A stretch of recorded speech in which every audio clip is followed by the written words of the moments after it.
Good morning all. ഞാൻ രാമാകൃഷ്ണൻ TB, SEBI registered research അനലിസ്റ്റാണ്. ഈ weekly podcast കേട്ടതിന് ശേഷം ഡിസ്ക്ലെയിമർ കൂടി വായിച്ചു നോക്കണമെന്ന് താല്പര്യപ്പെടുന്നു. നല്ല വൊളാറ്റിലിറ്റിക്ക് ശേഷം കഴിഞ്ഞ ആഴ്ച ഗ്ലോബലി സ്റ്റോക്ക് മാർക്കറ്റുകളെല്ലാം തന്നെ സ്ലൈറ്റ്ലി വീക്കായിട്ടാണ് ക്ലോസ് ചെയ്തിരിക്കുന്നത്. അമേരിക്കയിലെ കഴിഞ്ഞ ആഴ്ചയിൽ ഡൗ ജോൺസ് ഇൻഡെക്സ് പുതിയ റെക്കോർഡ് ഹൈ ഹിറ്റ് ചെയ്തിരുന്നു. അതോടൊപ്പം തന്നെ വീക്ക് ടു വീക്ക് നോക്കുകയാണെങ്കിൽ നാസ്ഡാക്കും റസൽ 2000 ഇൻഡെക്സുകളും വീക്ക് ടു വീക്ക് ബെറ്ററാണ്. അതേസമയം ഹൈ ഹിറ്റ് ചെയ്തതിന് ശേഷം Dow Jones index week to week നോക്കുകയാണെങ്കിൽ താഴെയാണ്.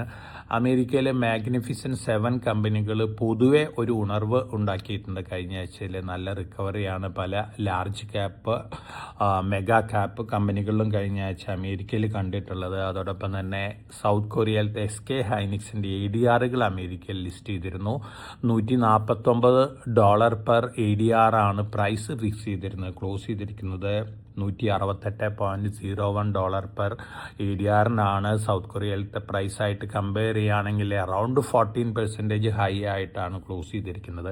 തീർച്ചയായിട്ടും ഇതൊരു പോസിറ്റീവ് ഇമ്പാക്റ്റ് തന്നെയാണ് മറ്റു മെമ്മറി സ്റ്റോക്കുകളിലൊക്കെ കഴിഞ്ഞ ആഴ്ച ഉണ്ടാക്കിയിട്ടുള്ളത്. അതോടൊപ്പം തന്നെ മറ്റു ന്യൂസ് ഫ്ലോസ് നോക്കുകയാണെങ്കിൽ പൊതുവെ Q2 റിസൾട്ട് സീസൺ അമേരിക്കയിൽ വരാൻ പോകുന്നത് ബെറ്റർ ദാൻ എക്സ്പെക്റ്റേഷൻസ് ആയിരിക്കും എന്നുള്ള റിപ്പോർട്ടുകളാണ്. അതോടൊപ്പം തന്നെ ഇന്ത്യയിൽ Q1 റിസൾട്ട് സീസൺ ആരംഭിച്ചു കഴിഞ്ഞു. TCSൻ്റെ, ഡിമാർട്ടിൻ്റെ, അതുപോലെ തന്നെ അവാൻഡൽ, LNT മൈൻട്രി ഈ കമ്പനികളൊക്കെ Q1 റിസൾട്ടുകൾ അനൗൺസ് ചെയ്ത് കഴിഞ്ഞിട്ടുണ്ട്. റിസൾട്ടുകളെല്ലാം തന്നെ എബോവ് എക്സ്പെക്റ്റേഷൻസ് അല്ലെങ്കിൽ ഇൻ ലൈൻ വിത്ത് എക്സ്പെക്റ്റേഷൻസ് ആയിരുന്നു. അതിൻ്റെ ഒരു പോസിറ്റീവ് ഇമ്പാക്റ്റ് TCSൻ്റെ സ്റ്റോക്ക് പ്രൈസിലും അതുപോലെ തന്നെ അതിനോടനുബന്ധിച്ച് മറ്റു ടെക്നോളജി സ്റ്റോക്കുകളുടെ സ്റ്റോക്ക് പ്രൈസസിലൊക്കെ കഴിഞ്ഞ ആഴ്ച കണ്ടിട്ടുണ്ട്. ഈ ആഴ്ച നമ്മളെ സംബന്ധിച്ച് നോക്കുകയാണെങ്കിൽ മിഡിൽ ഈസ്റ്റ് ക്രൈസിസ് ആണ് മേജറായിട്ടുള്ളൊരു നെഗറ്റീവ് ഇവൻ്റ് മുന്നിലുള്ളത്. അതേസമയം Q1 റിസൾട്ടുകൾ ഇനി വരാൻ പോകുന്ന റിസൾട്ടുകളെല്ലാം തന്നെ ബെറ്റർ ആയിരിക്കും എന്നുള്ളൊരു എക്സ്പെക്റ്റേഷൻ ആണുള്ളത്. ഒപ്പം നമ്മൾ കമോഡിറ്റികളുടെ കാര്യം നോക്കുകയാണെങ്കിൽ കഴിഞ്ഞ ആഴ്ച കമോഡിറ്റികളും നല്ല വൊളാറ്റിലിറ്റി കാണിച്ചിരുന്നു.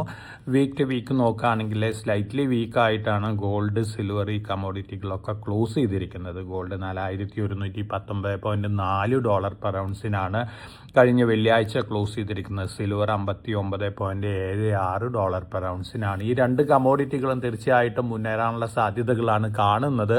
അതോടൊപ്പം തന്നെ അറ്റ് എവരി ഫാളിൽ നല്ല രീതിയിലുള്ള ഡിപ്പ് ബൈയിങ് ആണ് ഈ രണ്ട് കമോഡിറ്റികളിലും കാണുന്നത്. വീക്ക് ടു വീക്ക് നോക്കുകയാണെങ്കിൽ ബ്രന്റ് ക്രൂഡ് ഓയിൽ സ്ലൈറ്റ്ലി വീക്കാണ്. $76.01 പെർ ബാരലിനാണ്. എന്നിരുന്നാലും ഇൻക്രീസിങ് മിഡിൽ ഈസ്റ്റ് ക്രൈസിസ് തീർച്ചയായിട്ടും ബ്രന്റ് ക്രൂഡ് ഓയിലിൻ്റെ കാര്യത്തിൽ വീണ്ടും ഒരു അപ്വേർഡ് മൊമെൻറ്റം ഉണ്ടാക്കാനുള്ള സാധ്യതകളുണ്ട്. അത്തരത്തിലുള്ള റിപ്പോർട്ടുകൾ തന്നെയാണ് മിഡിൽ ഈസ്റ്റ് ക്രൈസിസ് രംഗത്ത് നിന്ന് വന്നുകൊണ്ടിരിക്കുന്നത്. ഇറാനും അമേരിക്കയും അതുപോലെ തന്നെ ഇസ്രായേലും തമ്മിലുള്ള സംഘർഷം വീണ്ടും വലുതാവുമോ എന്നുള്ളൊരു ഭയമൊക്കെ മാർക്കറ്റിലുണ്ട്. ഇറാൻ വീണ്ടും ഷിപ്പുകൾ ആക്രമിക്കുന്നു. അതുപോലെ തന്നെ ഹോർമുസ് കടലിടുക്കിൽ കൂടെ പോകുന്ന ഷിപ്പുകളുടെ മേൽ ചുങ്കം ഏർപ്പെടുത്തും. ഹോർമുസ് കടലിടുക്ക് തങ്ങളുടേതാണ് എന്ന തരത്തിലുള്ള റിപ്പോർട്ടുകളാണ് വന്നുകൊണ്ടിരിക്കുന്നത്. തീർച്ചയായിട്ടും ഈ ക്രൈസിസ് തന്നെയാണ് ഒരു മേജർ നെഗറ്റീവ് ഇവൻ്റ് ആയിട്ട് മുന്നിലുള്ളത്. അതേസമയം അമേരിക്കയിൽ Q2 റിസൾട്ടുകൾ, ഇന്ത്യയിൽ Q1 റിസൾട്ടുകൾ, ഈ റിസൾട്ടുകളൊക്കെ ബെറ്റർ ദാൻ എക്സ്പെക്റ്റേഷൻ ആയിരിക്കുമ്പോൾ മാർക്കറ്റ് പൊതുവെ ഒരു ബെറ്റർ പെർഫോമൻസ് കാണിക്കാനാണ് ചാൻസസ് കൂടുതൽ. ഇനി നമ്മുടെ റുപ്പിയുടെ കാര്യം നോക്കുകയാണെങ്കിൽ സ്ലൈറ്റ്ലി വീക്കായിട്ടാണ് വീക്ക് ടു വീക്ക് ക്ലോസ് ചെയ്തിരിക്കുന്നത്. 95.3129 രൂപ പെർ ഡോളറിനാണ് ക്ലോസ് ചെയ്തിരിക്കുന്നത്. ഈ ആഴ്ച നമ്മൾ എക്സ്പെക്റ്റ് ചെയ്യുന്നത് വീണ്ടും വൊളാറ്റിലിറ്റി തന്നെയാണ്. ഇതിന് പ്രധാനപ്പെട്ട കാരണം മിഡിൽ ഈസ്റ്റ് ക്രൈസിസിൻ്റെ ഒരു ഇമ്പാക്റ്റ് തന്നെയാണ് വർദ്ധിച്ചു വരുന്ന മിഡിൽ ഈസ്റ്റ് ക്രൈസിസിൻ്റെ ഇമ്പാക്റ്റ് തീർച്ചയായിട്ടും ക്രൂഡ് ഓയിൽ പ്രൈസിൻ്റെ കാര്യത്തിലുണ്ടാവാനുള്ള സാധ്യതകളുണ്ട്. എന്നിരുന്നാലും മുമ്പുണ്ടായ രീതിയിലുള്ള വലിയ രീതിയിലുള്ള റിയാക്ഷനൊന്നും തന്നെ നമ്മൾ എക്സ്പെക്റ്റ് ചെയ്യുന്നില്ല. അതേസമയം നമ്മുടെ ഗവൺമെൻറ്റുകൾ അല്ലെങ്കിൽ നമ്മുടെ ഗവൺമെൻറ് വലിയ രീതിയിലുള്ള അനൗൺസ്മെൻറ്റുകളാണ് നടത്തിക്കൊണ്ടിരിക്കുന്നത്. ഇന്ത്യയിൽ മിസൈൽ ടെക്നോളജി പ്രൈവറ്റ് സെക്ടറിനും കൂടി അപ്ലിക്കബിൾ ആക്കാൻ പോവുകയാണ്. തീർച്ചയായിട്ടും മിസൈലുകൾ ഉണ്ടാക്കാനുള്ള അതോറിറ്റി പ്രൈവറ്റ് കമ്പനികൾക്ക് ലഭിക്കുകയാണെങ്കിൽ അഡാനി അതുപോലെ തന്നെ റിലയൻസ് മിസൈൽ റിലേറ്റഡ് രംഗത്തുള്ള മറ്റ് കമ്പനികളെ സംബന്ധിച്ചൊക്കെ വളരെ പോസിറ്റീവ് ഇമ്പാക്റ്റ് ഉണ്ടാക്കുന്ന ഒരു കാര്യം തന്നെയാണ്. അതുകൊണ്ട് തന്നെ ഇത്തരത്തിലുള്ള കമ്പനികളൊക്കെ അറ്റ് എവരി ഫാളിൽ നല്ല രീതിയിലുള്ള ബൈയിങ് കാണാനുള്ള സാധ്യതകളുണ്ട്. അതോടൊപ്പം തന്നെ എയർഫോഴ്സ് രംഗത്ത് ലോകത്തിലെ ഏറ്റവും ടോപ്പ് 10 എയർഫോഴ്സുകളുടെ റേറ്റിംഗ് വന്നിട്ടുണ്ട്. World director of modern military aircraft rating ആണ്. 2026 റേറ്റിംഗ് അനുസരിച്ച് ഇന്ത്യ 6ാം സ്ഥാനത്തേക്ക് ഉയർന്നിരിക്കുകയാണ്. ചൈനയെ പിന്തള്ളിക്കൊണ്ടാണ് അമേരിക്കയും റഷ്യയും കഴിഞ്ഞാൽ ലോകത്തിലെ ഏറ്റവും ബെസ്റ്റ് എയർഫോഴ്സ് ഇന്ത്യൻ എയർഫോഴ്സ് ആണെന്നുള്ള റിപ്പോർട്ടാണ് വന്നിരിക്കുന്നത്. തീർച്ചയായിട്ടും വളരെ പോസിറ്റീവ് ന്യൂസാണ്. ഇന്ത്യനെ സംബന്ധിച്ച് അഭിമാനിക്കാവുന്ന ഒരു കാര്യമാണ്. ആദ്യത്തെ 5 പൊസിഷൻസ് നോക്കുകയാണെങ്കിൽ US എയർഫോഴ്സ് ആണ് ഏറ്റവും കൂടുതൽ പോയിൻ്റായിട്ട് മുന്നിലുള്ളത്. 242.9 പോയിൻ്റാണ്. അതുപോലെ തന്നെ US മറീൻസ് 142.4 പോയിൻ്റായിട്ട് സെക്കൻഡ് പ്ലേസിലുണ്ട്. റഷ്യൻ എയർഫോഴ്സ് 114.2 പോയിൻ്റായിട്ട് തേർഡ് പ്ലേസിലുണ്ട്. US ആർമി 112.6 പോയിൻ്റായിട്ട് ഫോർത്ത് പ്ലേസിലുണ്ട്. അതോടൊപ്പം തന്നെ US മറീൻ ക്രോപ്സ് 85.3 പോയിൻ്റായിട്ട് 5ാമത്തെ സ്ഥാനത്തുണ്ട്. ഇന്ത്യനെ സംബന്ധിച്ച് നോക്കുകയാണെങ്കിൽ 6ാം സ്ഥാനത്താണ്, 69.3 പോയിൻ്റാണ്. ചൈന 7ാം സ്ഥാനത്താണ്, 63.8 പോയിൻ്റാണ്. ജപ്പാൻ 8ാം സ്ഥാനത്താണ്, 58.1 പോയിന്റ് ഉണ്ട്. ഇസ്രായേൽ 9ാം സ്ഥാനത്താണ്, 56.3 പോയിന്റ്. France 10ാം സ്ഥാനത്തുണ്ട്, 55.3 points. തീർച്ചയായിട്ടും ഇത് ഇന്ത്യനെ സംബന്ധിച്ച് അഭിമാനിക്കാവുന്ന ഒരു കാര്യമാണ്. ചൈന പക്ഷേ ഈ റേറ്റിങ്ങിനെ റിജക്റ്റ് ചെയ്തിരിക്കുകയാണ്. ചൈന പറഞ്ഞിരിക്കുന്നത് ഇതൊരു വെസ്റ്റഡ് ഇൻട്രസ്റ്റ് ആയിട്ടുള്ള റേറ്റിംഗ് ആണെന്നാണ് ചൈന പറഞ്ഞിരിക്കുന്നത്. തീർച്ചയായിട്ടും അത്തരത്തിലുള്ള സ്റ്റേറ്റ്മെൻറ്റുകൾ തന്നെയാണ് ചൈനയുടെ ഭാഗത്തു നിന്ന് മുമ്പും വരാറുള്ളത്. എന്നിരുന്നാലും ഇന്ത്യനെ സംബന്ധിച്ച് USഉം റഷ്യയും കഴിഞ്ഞ് കഴിഞ്ഞാൽ ലോകത്തിലെ തേർഡ് ബെസ്റ്റ് എയർഫോഴ്സ് ആയിട്ട് ഇന്ത്യനെ റേറ്റ് ചെയ്തിരിക്കുകയാണ്. നമ്മളെ സംബന്ധിച്ച് അഭിമാനിക്കാവുന്ന ഒരു കാര്യം തന്നെയാണ്. ഒപ്പം നമ്മൾ നമ്മുടെ ഇക്വിറ്റി മാർക്കറ്റ് റിലേറ്റഡ് മറ്റു ന്യൂസ് ഫ്ലോസ് നോക്കുകയാണെങ്കിൽ mutual fund AUM record hit ചെയ്തിരിക്കുകയാണ്. ജൂൺ മാസത്തിൽ 82.22 ലക്ഷം കോടിയായിട്ട് ഉയർന്നിരിക്കുകയാണ്. ഇതും ഒരു പോസിറ്റീവ് ന്യൂസാണ്. SIP ജൂൺ മാസത്തിൽ 31,781 കോടിയായിട്ട് ഉയർന്നിട്ടുണ്ട്. തീർച്ചയായിട്ടും പ്രീവിയസ് ടോപ്പ് വന്നിട്ടില്ല. എന്നിരുന്നാലും അടുത്ത മാസങ്ങളിൽ പ്രീവിയസ് ടോപ്പും ബ്രേക്ക് ചെയ്തുകൊണ്ട് മുന്നേറാനുള്ള സാധ്യതകളാണ് കാണുന്നത്. അപ്പോൾ തീർച്ചയായിട്ടും ഈ ന്യൂസുകളൊക്കെ ഇന്ത്യൻ മാർക്കറ്റിന് പോസിറ്റീവ് ഇമ്പാക്റ്റ് ഉണ്ടാക്കുന്ന ന്യൂസുകളാണ്. അതോടൊപ്പം തന്നെ Q1 റിസൾട്ടുകൾ വന്നു തുടങ്ങിയിട്ടുണ്ട്. TCSൻ്റെ റിസൾട്ട്, LNT മൈൻട്രിയുടെ റിസൾട്ട്, അതുപോലെ തന്നെ ഡിമാർട്ടിൻ്റെ റിസൾട്ട്, അവാൻഡൽ, ഈ കമ്പനികളുടെയൊക്കെ റിസൾട്ടുകൾ സൂചിപ്പിക്കുന്നത് തീർച്ചയായിട്ടും Q1 റിസൾട്ടുകൾ ഇനി വരാൻ പോകുന്ന റിസൾട്ടുകളും ബെറ്റർ ആയിരിക്കും എന്നുള്ളൊരു കാര്യമാണ്. ഇന്ത്യനെ സംബന്ധിച്ച്, ഇന്ത്യൻ കോർപ്പറേറ്റ് സെഗ്മെന്റിനെ സംബന്ധിച്ച് പോസിറ്റീവാണ്. എന്നിരുന്നാലും പല സെക്ടറുകളിലും ചെറിയ നെഗറ്റീവ് ഇമ്പാക്റ്റ് മിഡിൽ ഈസ്റ്റ് ക്രൈസിസിൻ്റെ ഇമ്പാക്റ്റിൽ ഉണ്ടാവാനുള്ള സാധ്യതകളുണ്ട്. പക്ഷേ ഇതൊക്കെ മാർക്കറ്റ് ഓൾമോസ്റ്റ് ഡിസ്കൗണ്ടഡ് ആണ്. ഇനി മറ്റു ന്യൂസ് ഫ്ലോസ് നമ്മൾ പൊതുവെ നോക്കുകയാണെങ്കിൽ നമ്മുടെ ഷിപ്പിംഗ് രംഗത്ത് വലിയ രീതിയിലുള്ള മൂവ്മെൻറ്റ്സ് ആണ് കണ്ടുകൊണ്ടിരിക്കുന്നത്. ഷിപ്പിംഗ് കമ്പനികൾക്ക് ധാരാളം ഓർഡേഴ്സ് കിട്ടിക്കൊണ്ടിരിക്കുകയാണ്. ഡൊമസ്റ്റിക് ആയിട്ട് ഷിപ്പ് ബിൽഡിങ് നടത്താനുള്ള ഓർഡേഴ്സ് കൂടുമ്പോൾ തീർച്ചയായിട്ടും ഈ ഷിപ്പ് ബിൽഡിങ്ങിനുള്ള സ്റ്റീൽ സപ്ലൈ ചെയ്യുന്ന സ്റ്റീൽ മേക്കിംഗ് കമ്പനികളെ സംബന്ധിച്ച് പോസിറ്റീവാണ്. തീർച്ചയായിട്ടും ഇത്തരത്തിലുള്ളൊരു PSU കമ്പനിയാണ് Steel Authority of India Limited. SAIL ship ബിൽഡിങ്ങിന് വേണ്ടുന്ന കോർട്ടൺ സ്റ്റീൽ എന്ന് പറയുമ്പോൾ റസ്റ്റ് പ്രൂഫാണ്, അതുപോലെ തന്നെ വെതർ റെസിസ്റ്റൻ്റ് സ്റ്റീലാണ്. ഇതുണ്ടാക്കുന്ന കമ്പനിയാണ് സെയിലിന് ധാരാളം ഓർഡേഴ്സ് കിട്ടാനുള്ള സാധ്യതകളുണ്ട്. ഇത് തീർച്ചയായിട്ടും പോസിറ്റീവായിട്ടുള്ളൊരു ഇമ്പാക്റ്റ് തന്നെയാണ് നൽകാൻ പോകുന്നത്. അതോടൊപ്പം തന്നെ കഴിഞ്ഞ ദിവസങ്ങളിൽ ഗവൺമെൻറ് റിഫോംസ് ഒക്കെ അനൗൺസ് ചെയ്തിരുന്നു ഇലക്ട്രോണിക് മാനുഫാക്ചറിംഗ് രംഗത്ത്. അതോടൊപ്പം തന്നെ കസ്റ്റംസ് ഡ്യൂട്ടി എക്സംഷനൊക്കെ മാർച്ച് 31, 2029 വരെ എക്സ്റ്റെൻഡ് ചെയ്തിരുന്നു. ഇതിൻ്റെയൊക്കെ പോസിറ്റീവ് ഇമ്പാക്റ്റ് ലഭിക്കാൻ പോകുന്നത് ഡിക്സൺ അടക്കമുള്ള ഇലക്ട്രോണിക് മാനുഫാക്ചറിംഗ് രംഗത്തുള്ള കമ്പനികൾക്കാണ്. തീർച്ചയായിട്ടും ഈ രംഗത്തെ കമ്പനികളുടെ പെർഫോമൻസ് നോക്കുകയാണെങ്കിൽ ഒരുപക്ഷെ കമ്പാരിറ്റീവ്ലി അണ്ടർ പ്രൈസ്ഡ് ആയിട്ട് മാർക്കറ്റിൽ പെർഫോം ചെയ്യുന്ന ഒരു കമ്പനി സയൻഡ് DLM ആണ്. US-ലും പ്ലാന്റ് ഉള്ളൊരു കമ്പനിയാണ്. അറൗണ്ട് 60% മാർക്കറ്റ് ഷെയർ വരുന്നത് എയറോസ്പേസ് ഡിഫൻസ് രംഗത്ത് നിന്നാണ് സയൻഡ് DLMനെ സംബന്ധിച്ച്. അപ്പോൾ തീർച്ചയായിട്ടും ഈ ന്യൂസ് സയൻഡ് DLM, അതുപോലെ തന്നെ Exide industries, Amara Raja batteries, Dixon technologies, Syrma, SGS ഈ രംഗത്തുള്ള എല്ലാ കമ്പനികളെ സംബന്ധിച്ചും ഗവൺമെൻറ്റിൻ്റെ റിഫോം മെഷേഴ്സ് വളരെ പോസിറ്റീവാണ്. അതുകൊണ്ട് തന്നെ ഈ രംഗത്തുള്ള സ്റ്റോക്കുകളിലൊക്കെ മാർക്കറ്റ് താഴെ വരുമ്പോൾ ഒരു ഡിപ്പ് ബൈയിങ്ങും അതുപോലെ തന്നെ Q1 റിസൾട്ടിനനുസരിച്ചിട്ടൊരു പോസിറ്റീവ് മൊമെൻ്റൊക്കെ കാണാനുള്ള സാധ്യതകളുണ്ട്. അപ്പോൾ ഈ രംഗത്തുള്ള സ്റ്റോക്കുകളിലൊക്കെ ഒരു അറ്റൻഷൻ കൊടുക്കുന്നതായിരിക്കും. അതോടൊപ്പം തന്നെ ധാരാളം ഡീമർജർ സ്റ്റോറീസ് അവൈലബിൾ ആണ്. അസ്ട്രാൾ അവരുടെ അദസീവ് ഡിവിഷനൊക്കെ ഡീമർജ് ചെയ്യാണ്. അസ്ട്രാൾ ലിമിറ്റഡ് തീർച്ചയായിട്ടും വളരെ പോസിറ്റീവായിട്ട് ന്യൂസാണ്.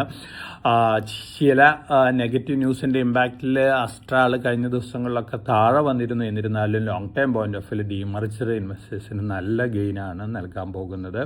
അതോടൊപ്പം തന്നെ റെലിഗർ എൻ്റർപ്രൈസസും അവരുടെ ഇൻഷുറൻസ് ഡിവിഷൻ ഡീമർജർ അനൗൺസ് ചെയ്തിട്ടുണ്ട്. ഈ കമ്പനീനെ സംബന്ധിച്ചും പോസിറ്റീവായിട്ടുള്ള റിപ്പോർട്ടുകൾ തന്നെയാണ് വന്നുകൊണ്ടിരിക്കുന്നത്. ഡാബറാണ് ഇപ്പോൾ പ്രൊമോട്ടറായിട്ടുള്ള റെലിഗർ എൻ്റർപ്രൈസിനെ. അപ്പോൾ റെലിഗർ എൻ്റർപ്രൈസസിനെ സംബന്ധിച്ചും പോസിറ്റീവായിട്ടുള്ള ന്യൂസാണ്. അതോടൊപ്പം തന്നെ ഡാറ്റാ സെൻറ്ററുകളൊക്കെ വലിയ രീതിയിൽ വർദ്ധിച്ചു കൊണ്ടിരിക്കുകയാണ്. തീർച്ചയായിട്ടും ഇതിൻ്റെയൊക്കെ ഒരു പോസിറ്റീവ് ഇമ്പാക്റ്റ് ലഭിക്കാൻ പോകുന്നത് പവർ ട്രാൻസ്മിഷൻ രംഗത്തുള്ള കമ്പനികൾ, അതുപോലെ തന്നെ കൂളിംഗ് സിസ്റ്റംസ് ഉണ്ടാക്കുന്ന കമ്പനികൾ, പവർ കേബിൾസ് ഉണ്ടാക്കുന്ന കമ്പനികൾ, അതുപോലെ തന്നെ സ്വിച്ച് ഗിയേഴ്സ്, ട്രാൻസ്ഫോമേഴ്സ്, ഈ പ്രോഡക്റ്റുകൾ ഉണ്ടാക്കുന്ന കമ്പനികളെ സംബന്ധിച്ചൊക്കെയാണ്. അപ്പോൾ തീർച്ചയായിട്ടും ഇത്തരത്തിലുള്ള ന്യൂസ് ഫ്ലോസിൻ്റെ ഒരു പോസിറ്റീവ് ഇമ്പാക്റ്റ് അടുത്ത ദിവസങ്ങളിൽ ഈ സ്റ്റോക്കുകളിലൊക്കെ കാണാനുള്ള സാധ്യതകളുണ്ട്. ഒപ്പം നമ്മൾ എന്തു തന്നെ പറഞ്ഞു കഴിഞ്ഞാലും ബാറ്ററി എനർജി സ്റ്റോറേജ് രംഗം തന്നെയാണ് ഏറ്റവും കൂടുതൽ മുന്നേറാൻ പോകുന്ന അടുത്ത ദിവസങ്ങളിൽ. അപ്പോൾ ഈ രംഗത്തുള്ള സ്റ്റോക്കുകൾ ധാരാളമുണ്ട്. അതിൽ മേജറായിട്ട് മുന്നിട്ട് നിൽക്കുന്ന കമ്പനികളുടെ സ്റ്റോക്ക് പ്രൈസിലൊക്കെ മുന്നേറ്റമൊക്കെ കണ്ടിട്ടുണ്ട്. അടുത്ത ദിവസങ്ങളിൽ ഇത്തരത്തിലുള്ള കമ്പനികളുടെ സ്റ്റോക്ക് പ്രൈസിൽ മുന്നേറ്റം കാണാനുള്ള സാധ്യതകൾ തന്നെയാണ് കാണുന്നത്.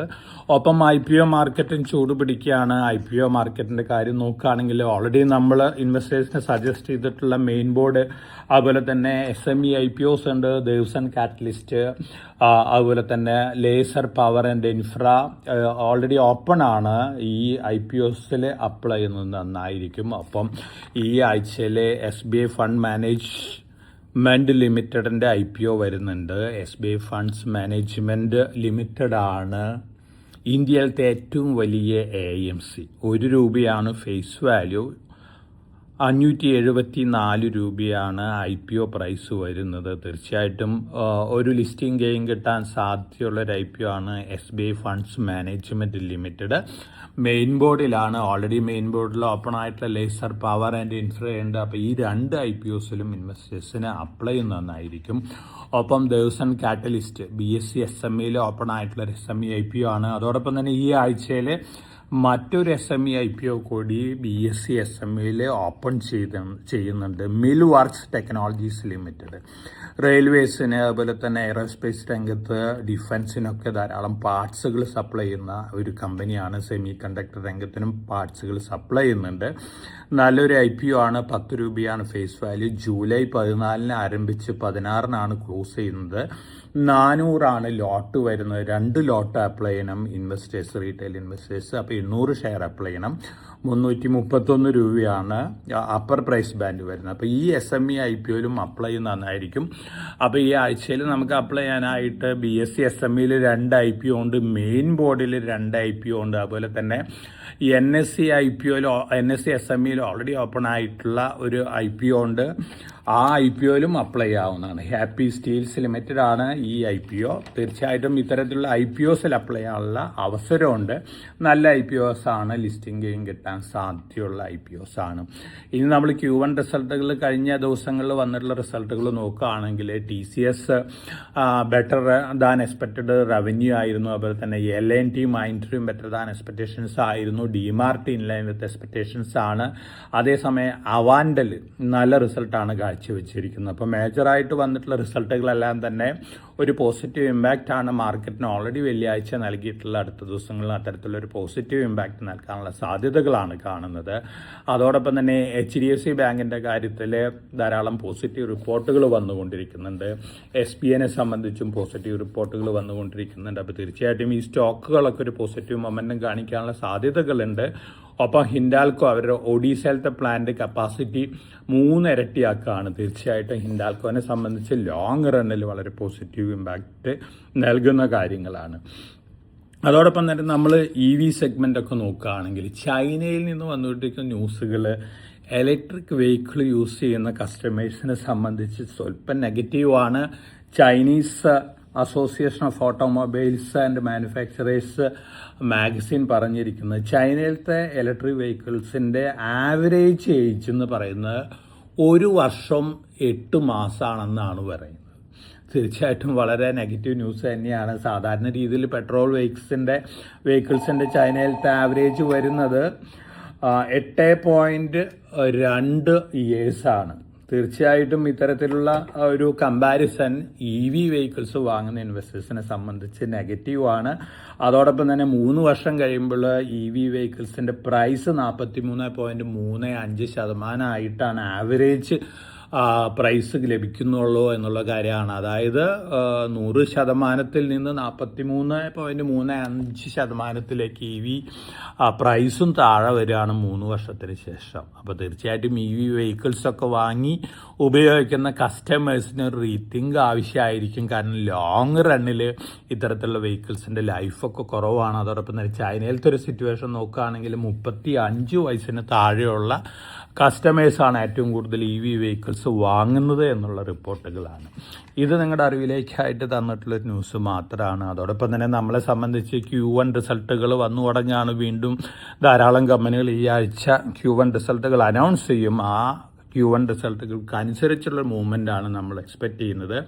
തീർച്ചയായിട്ടും മാർക്കറ്റ് താഴെ വരുമ്പോൾ ഇലക്ട്രോണിക് മാനുഫാക്ചറിങ് രംഗത്തുള്ള സ്റ്റോക്കുകൾ, അതുപോലെ തന്നെ വാട്ടർ മാനേജ്മെൻറ്റ് രംഗത്തുള്ള സ്റ്റോക്കുകൾ, പവർ സെക്ടർ രംഗത്ത് പ്രത്യേകിച്ച് പവർ ട്രാൻസ്മിഷൻ ട്രാൻസ്ഫോർമേഴ്സ് ഉണ്ടാക്കുന്ന കമ്പനികളെ സംബന്ധിച്ച് പോസിറ്റീവ് ന്യൂസാണ്. അതുപോലെ തന്നെ കൂളിംഗ് സിസ്റ്റംസ് ഉണ്ടാക്കുന്ന കമ്പനികൾ, അതുപോലെ തന്നെ ഏറ്റവും ഇന്നോവേറ്റീവ് ആയിട്ടുള്ള പല റിഫോംസും കൊണ്ടുവന്നിട്ടുള്ളത് ഹോസ്പിറ്റൽ സെക്ടറിലാണ്, ഹെൽത്ത് കെയർ സെക്ടറിലാണ്. അപ്പോൾ ഹോസ്പിറ്റൽ സ്റ്റോക്കുകൾ ആസ്റ്റർ DM, അപ്പോളോ ഹോസ്പിറ്റൽസ്, അതുപോലെ തന്നെ റെയിൻബോ ചിൽഡ്രൻസ് ഹോസ്പിറ്റൽ, ഇത്തരത്തിലുള്ള സ്റ്റോക്കുകളൊക്കെ വീണ്ടും നല്ല രീതിയിൽ അടുത്ത ദിവസങ്ങളിൽ ഓൾമോസ്റ്റ് എല്ലാ ഹോസ്പിറ്റൽ സ്റ്റോക്കുകളും നല്ല രീതിയിൽ മുന്നേറാനുള്ള സാധ്യതകളാണ് കാണുന്നത്. അപ്പോൾ ഇത്തരത്തിലുള്ള സ്റ്റോക്കുകളൊക്കെ മാർക്കറ്റ് താഴെ വരുമ്പോൾ ലോങ് ടൈം പോയിന്റ് ഓഫ് വ്യൂവിൽ ഇൻവെസ്റ്റ്മെൻറ്റിന് കൺസിഡർ ചെയ്യാവുന്ന സ്റ്റോക്കുകൾ തന്നെയാണ്. ഇതൊക്കെയാണ് പൊതുവെയുള്ള ന്യൂസ് ഫ്ലോസ്. അപ്പോൾ Q1 റിസൾട്ടുകളാണ് നമ്മളെ സംബന്ധിച്ച് മുന്നിലുള്ള മേജർ ഇവൻ്റ്. തീർച്ചയായിട്ടും മിഡിൽ ഈസ്റ്റ് ക്രൈസിസ് വലിയ രീതിയിൽ വഷളാവുകയാണെങ്കിൽ അതിൻ്റേതായൊരു ഇമ്പാക്റ്റൊക്കെ മാർക്കറ്റിൽ കണ്ടേക്കാം. ബ്രന്റ് ക്രൂഡ് ഓയിൽ വലിയ രീതിയിൽ വീണ്ടും മുന്നേറുകയാണെങ്കിൽ അത് ഇന്ത്യനെ സംബന്ധിച്ച് നെഗറ്റീവ് തന്നെയാണ്. എന്നിരുന്നാലും ഇത്തരത്തിലുള്ള നെഗറ്റീവ് ന്യൂസ് ഫ്ലോസൊക്കെ ഓൾമോസ്റ്റ് ഡിസ്കൗണ്ടഡ് ആണ്. അതുകൊണ്ട് തന്നെ ഒരു കോഷൻ ആവശ്യമാണ് മാർക്കറ്റിൽ. നല്ല Q1 റിസൾട്ടുകൾ കാഴ്ചവെക്കുന്ന സ്റ്റോക്കുകൾ long time point of view വാങ്ങുന്ന ഒരു ഡിസിഷനാണ് നല്ലത്.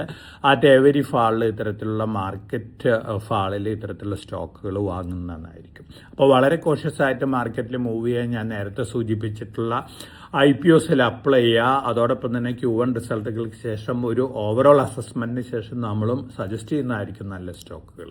അപ്പോൾ എല്ലാവർക്കും നല്ലൊരു ഇൻവെസ്റ്റിംഗ് വീക്ക് ആശംസിച്ചുകൊണ്ട് ഞാൻ ഇന്നത്തെ വീക്കിലി പോഡ്കാസ്റ്റ് ഇവിടെ അവസാനിപ്പിക്കുകയാണ്. Thank you.